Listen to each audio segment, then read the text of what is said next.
Alô, gente de todo o meu Brasil. Eu tenho para nós, meus irmãos, minhas irmãs de todo o Brasil, uma palavra. E o título da mensagem é esta: os pastores, eles não crê em Deus? Crê. Eles creem em Deus. Mas o título da mensagem é essa: os pastores não confiam em Deus. Esse é o nome do título da mensagem. Os pastores não confiam em Deus. Mas, irmão Nilson, os pastores não confiam em Deus? Não. Está aqui, ó. Para começar, não existe pastor. Já começa errado desde aí. Pastor terminou no ano 70. Porque quando o apóstolo Paulo, escrevendo ali no capítulo 4 de Efésios, que Deus levantou uns para doutores, evangelistas, pastores e mestres, tal, até que o que era perfeito viesse. Quando o que é perfeito viesse, dom de línguas, isso é, interpretação de línguas estranhas, não é não é isso não. É línguas estranhas, é francês, é português, é inglês, é alemão, é árabe, é a língua, enfim, é esta língua. Então tudo isso, no capítulo 13, 8 de 1 Coríntios, ia cessar, ia acabar. Quando ia acabar? Quando o que é perfeito viesse. E o que é perfeito já veio. Acabou. O templo caiu, ele veio, levou o seu povo, que não tem compromisso comigo nem com você. Nós viemos existir 2000 anos depois. Ele teve compromisso com aquele povo que aguardava no túmulo. Os santos que dormiam no túmulo, ele veio e levou os seus. Lá no capítulo 1, versículo 7 de Apocalipse. Eis que venho sobre as nuvens, todos os olhos verão, até os que me ultrapassaram, isso é, aqueles que me furaram com a lança, me verão. Verão. Mas verão o quê? Como você vai ver um espírito? Coloca isso na sua cabecinha, minha irmã, meu irmão. Ele vem em espírito. E o que ele levou foi espírito. Ele não levou osso defunto, carne podre para o céu. Foi o espírito que subiu. Espírito. Ninguém vê. Pare com essas coisas. Bem, voltando para o título da mensagem.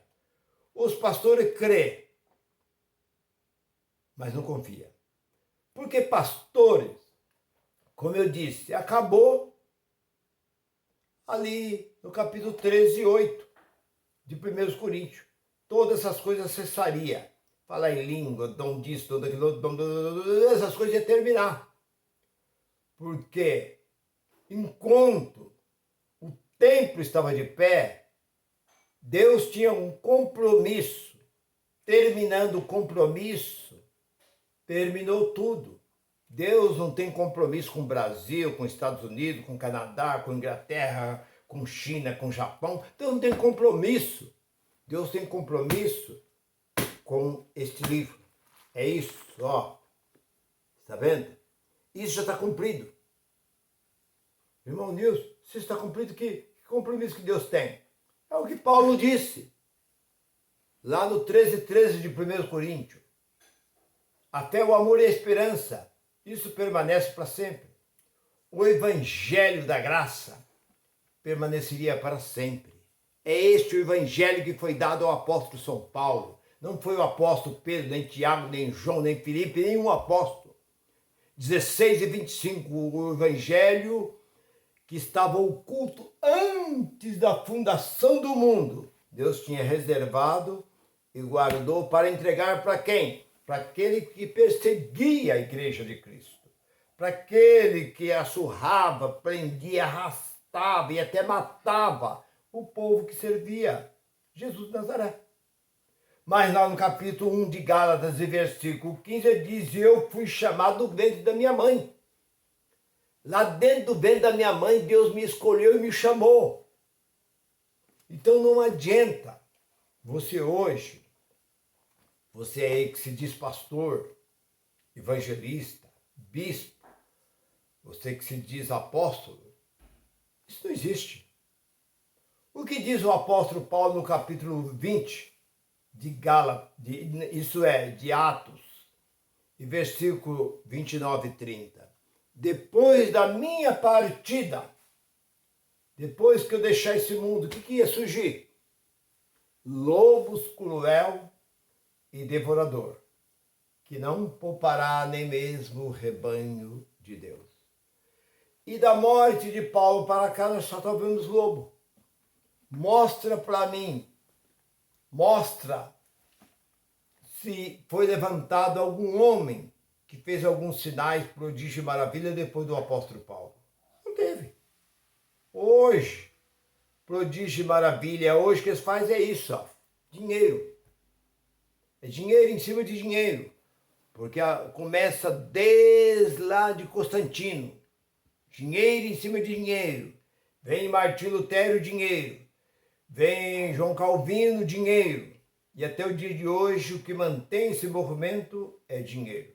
Mas voltando para o que eu estava dizendo. Irmão Nilson, mas por que você diz que os pastores crê, mas não confia? Bem, Elias, no capítulo 17 de 1 Reis, Elias disse, segundo a minha palavra, não choverá, ó rei Acabe, por espaço de 3 anos e meio. E Deus ouviu o pedido de Elias e dizem que nem sereno na terra caiu durante 3 anos e meio. E o que fez Elias? Deus disse: Elias, vai para a cidade de Sarepta. E lá você vai encontrar com uma viúva. Ela vai te sustentar. Então, ele foi. Primeiro ele foi. Nós podemos encontrar que ele ficou no ribeiro, bebendo água do ribeiro, e o corvo levava comida para ele. Mas quando o ribeiro secou, ele foi para Sarete. E chegando lá nessa cidade, ele encontrou uma mulher catando graveto, recolhendo lenha. A mulher nunca tinha visto ele.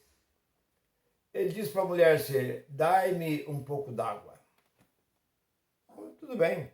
Quando a mulher saiu para buscar água, ele disse: eu tenho fome. Faça para mim um bolo e traga para mim. A mulher disse: como? Eu tenho um pouco de farinha, um pouquinho de farinha e um pouquinho de azeite. Ela estava recolhendo aquela lenha para fazer um bolinho para ela e para o filho dela, para que nós comemos e morremos. Mas o profeta diz assim: não tema, faça primeiro um bolo para mim, depois tu farás um bolo para ti e para o teu filho. Assim diz o Senhor: o azeite não cessará e a farinha também não acabará. E aquela mulher não sabia quem era aquele homem, mas o que fez aquela mulher? Ela somente creu. Crer é fácil, mas ela obedeceu. Ela obedeceu. Então, ela foi e ela fez. E ela trouxe o bolo ao profeta primeiro. E daquele momento em diante, não faltou mais o azeite e nem faltou mais a farinha na panela daquela viúva, até no dia em que Deus começou a derramar chuva sobre aquele lugar. Então, meu irmão, o que eu quero dizer com isso? Confiar em Deus é uma coisa, crer é uma coisa, confiar é outra. Esses pastores não confiam em Deus. Jesus, passando por um determinado lugar, indo ele a Jerusalém, saiu 10 leprosos ao encontro de Jesus. E gritaram de longe: tem misericórdia de nós, o mestre. Jesus poderia dizer para eles: parem onde vocês estão. Não chegue até a mim, vocês vão me contaminar. Não, Deus não se contamina com nada. Estendia as mãos para eles, repreendia aquela lepra, falava: agora vai a Jerusalém e mostra para o povo, testemunha de mim. Não, não foi isso que ele fez. Quando aqueles 10 leprosos clamaram, o que ele fez? Vá a Jerusalém e mostra ao sacerdote. Vai mostrar o quê? Se aqueles homens estavam leprosos, eles não podiam entrar dentro de Jerusalém. Se eles entrassem dentro de Jerusalém, seria apedrejado, seria morto. Eles tinham que ficar isolados. Existia um local, uma cidade, um vilarejo, um local onde eles ficavam ali isolados, por causa da lepra era contagiosa, ela pegava. Mas quando Jesus disse: ide, mostrai ao sacerdote em Jerusalém, eles creram e confiaram. Aí que está a questão. O título da mensagem é essa: crer é muito fácil. Crer em Deus, o mundo inteiro crê. Até o ateu crê. Se você chegar perto de um ateu, um certo missionário americano perguntou para um hindu lá da Índia, ateu, qual foi o maior revolucionário da história da humanidade? Esse ateu hindu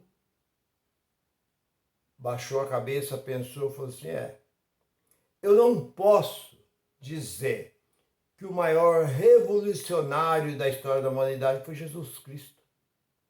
Foi Jesus de Nazaré. Ele, sendo ateu, ele respondeu a pergunta desse missionário. Foi o maior. O homem que revolucionou. Tem uma música que diz: ele revolucionou o mundo inteiro. Aquela música cantada pelo cantor Antônio Marco. 1973, tanto tempo faz que ele morreu. Então aquela música fala que ele nunca cursou uma faculdade, mas na vida ele foi doutor. E ele revolucionou o mundo inteiro com a cura. Então foi o maior revolucionário da história da humanidade que já existiu, foi Jesus de Nazaré. Agora, crer é fácil, mas aqueles homens, além de crer, eles confiaram. Eles podiam falar: não, isso aí para nós é uma zombaria, é uma gozação. Mandar que nós vamos até Jerusalém e mostramos que nós estamos enfermos?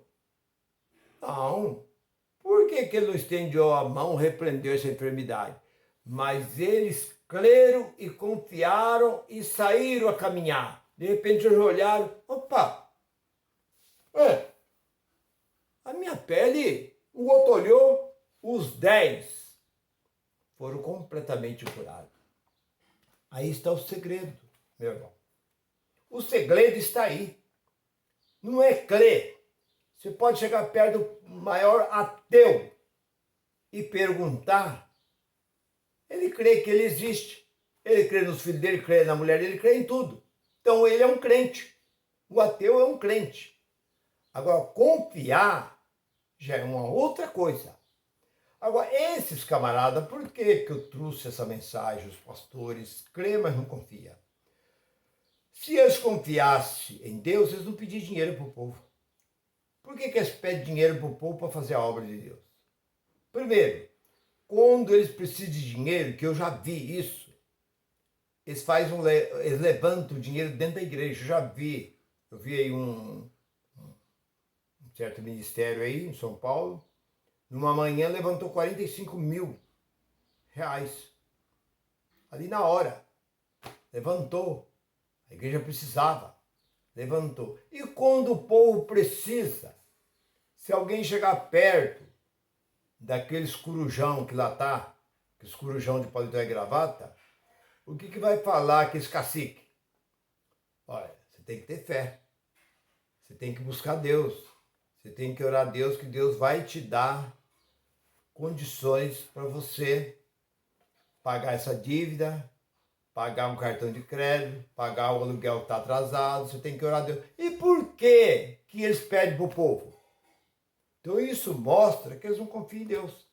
Por que eles andam com segurança? Porque eles não confiam em Deus. Por que eles andam com um carro blindado? Porque eles não confiam em Deus.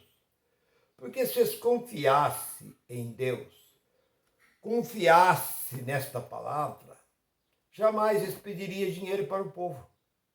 Simplesmente, eles só faziam como Aladim. Eu preciso aqui de R$ 1 bilhão.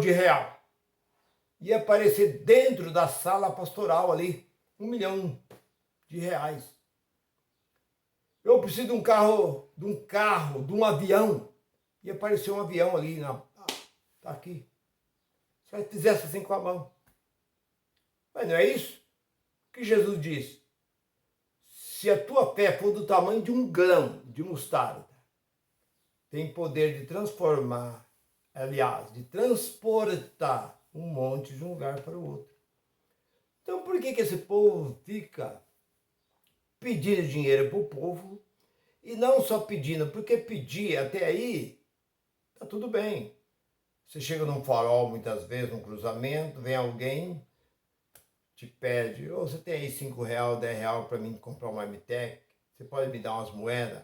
É uma coisa. Agora, esses camaradas, esses caciques, esses bruxos de púlpito, eles exigem, você traga, porque esse dinheiro não é seu, esse dinheiro é de Deus. E você não está dando nada para Deus, você está devolvendo o que não é de Deus, o que não é seu, é de Deus. Então você traga, porque se você não trazer, Deus vai pesar a mão sobre você. E além de Deus pesar a mão sobre você, Deus vai entregar você na mão do diabo. Então é por isso que a maior parte do povo contribui por medo, mas não porque crê, porque confia. Porque eles têm medo do que quando iniciaram, tem muita gente desde pequeno, eu já vi mulher, desde pequeno, eu ensinei meu filho a ser dizimista. Desde pequenininho eu já dava uma moedinha para minha filha, para o meu filho. Ó, quando você vai lá, você joga lá dentro daquele tal de gasofilaço lá, dentro daquela imundícia lá. Joga essa moeda lá dentro. Eu ensinei meu filho, minha filha, a plantar uma sementinha desde pequeno. Ela cresceu, hoje ela é ele é um excelente dizimista. É grande coisa. Que diferença faz para Deus você dar $1 milhão para uma instituição, a essas imundícias chamada igreja, e você dá uma moeda de 1 centavo? Qual a diferença faz para Deus? Deus não precisa do seu dinheiro. Deus não é carente de nada. Deus não tem obra. Quem diz que Deus tem obra? Então é por isso que eu trouxe essa mensagem, para que você hoje, nós estamos hoje, é dia 8 de dezembro de 2023. Eu trouxe essa mensagem para que você saiba que o seu dinheiro não significa nada para Deus. Nada. Você pode fazer tudo. Você pode dar sua casa, seu carro, sua poupança, sua chácara, seu apartamento, todos os seus bens. E o outro que não dá nada, para Deus é tudo igual. Tanta gente que andou com Jesus, que passou pelo batismo de João, que andava com Jesus para baixo e para cima, e os 2 ladrões que lá estavam, o que eles fizeram? Nada. Nunca fizeram nada. Mas não foi salvo um dos ladrões? Então você precisa fazer alguma coisa para Deus para você merecer salvação? Você não tem que fazer nada. Você não tem que mover uma palha para Deus para você merecer a salvação, porque você já vem esse mundo salvo. Quando você nasce, você já é salvo. Está lá em Efésios 1:4. Deus já te escolheu antes da fundação do mundo, você já é escolhido. Se você ficar deitado numa rede, se você viver 70, 80 anos aqui, você ficar deitado numa rede, sem fazer nada, sem nunca mencionar o nome de Deus, você e o outro tá ali direto, dizimando, indo na igreja e tal, e sair pela rua distribuindo folheto, e você fica deitado numa rede. Vai pra praia, vai pra piscina, vai pra academia, vai pra churrascaria, come e bebe. Que diferença tem você com o outro? Mesma coisa. Deus não olha dessa forma. Por quê? Porque nós, para Deus, somos todos um só. A Bíblia diz que nós somos um só em Cristo. Não é porque você faz e o outro não faz. É aquela passagem que eu gosto muito de citar, daquele senhor que levou um homem para trabalhar às 6 horas da manhã, te pago R$100. Eu estou citando R$100, mas a Bíblia não fala. R$100. 9 horas pegou o outro, R$100. Meio-dia, às 4 horas da tarde. Aquele começou de manhã, ele falou, eu comecei cedo, eu vou ganhar um dinheirão. Mas quando ele começou a pagar, ele começou a pagar do último para o primeiro. O último começou de tarde, trabalhou 1 hora da tarde, começou a trabalhar 1 hora só, ele deu R$100. E o que tinha trabalhado, ele veio dando R$100 para o segundo, terceiro, e o primeiro começou ainda 6 horas, o dia estava acabando de amanhecer, que aguentou o calor do sol, o mormaço do sol, ele pensava com ele mesmo, pô, eu vou ganhar uns 300, 400, porque eu estou aqui desde de manhã. O que ele fez? Ele deu igual. Ele quis reclamar e falou assim, meu amigo, quanto eu tratei? O nosso trato foi quanto? Não foi 100? Foi. E eu estou sendo injusto com você? Está aí o que eu prometi, está aí. Prometi 100 para você, eu prometi 100, então o dinheiro é meu, faço do jeito que eu quero. Então, tudo é de Deus. Por isso que ele disse bem claro, os primeiros serão os últimos serão os primeiros. Você pode ter 50 anos de igreja, e o outro que nunca pisou na igreja, ele tem o mesmo direito que você tem. Porque Deus não vê como vê o homem, Deus não trata como trata o homem. 2 mais 2 são 4 para o homem. Mas 2 mais 2 para Deus pode ser 10, pode ser 20. Deus não vê dessa forma. Se você gostou dessa mensagem, isso falou bem ao seu coração, curte, escreva e deixa aí, toque aí no sino aí. E eu estou todos os dias fazendo uma palavra para a nossa edificação. Graça e paz para todos. Bye, bye.